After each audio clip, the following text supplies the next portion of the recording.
Zoti Rama në Mallëngjeu për dje me deklaratën e tij ne do bëjmë shtet, kush ke ligjin është i papranueshëm. Në fakt, shteti Edi Ramës i burgos të varfrit për një tent pa leje në shtëpinë e tyre.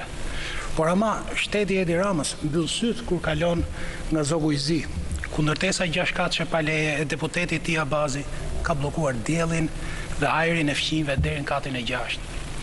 Shteti Edi Ramës po e paguan natyrë ndërtuesin e sarajeve Surrelit me mushkrit e Tiranës.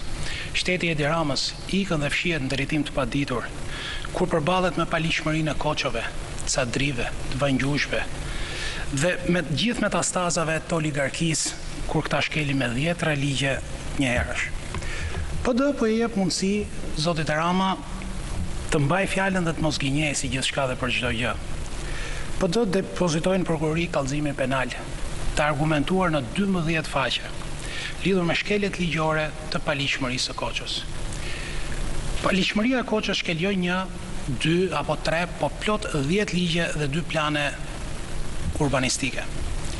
Ato përfaqëson një obelisk të antiligjit në Shqipëri, por për fat keq, në vend që zoti Rama javën e shkuar të premtonte shkatrimin e këtij antiligji në Shqipëri, javën e shkuar ai premtoi që do t'i bëjë dhe një shëtitore përpara antiligjit.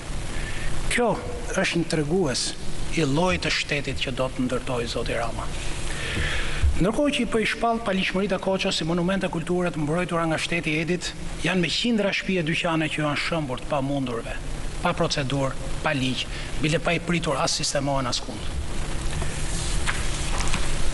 Koçë shkel të gjithë ligjet e urbanistikës, mbrojtjes mjedisit, lejeve mjedisore, rezervave ujore, planifikimit territorit, kontrollit territorit, inspektimit ndërtimit, si dhe 2 plane urbanistike në fuqi, përkatësisht plani i zhvillimit zonave bregdetare dhe planet e detajuara vendore të Bashkisë Imar.